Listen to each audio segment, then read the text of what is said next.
உணவு இல்லாம வாழ முடியுமா? முடியாது தானே? வாங்க அதை ஒட்டி ஒரு சிறு விளக்கத்தை பார்க்கலாம். உணவு சங்கிலினா என்னது?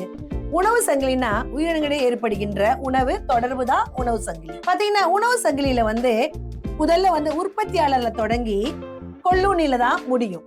அப்படின்னா உற்பத்தியாளர்னா யாரு? உற்பத்தியாளர்னா தாவரத்தை தான் நம்ம உற்பத்தியாளர்னு சொல்லுவோம். ஏன் தாவரத்தை நம்ம உற்பத்தியாளர்னு சொல்றோம்?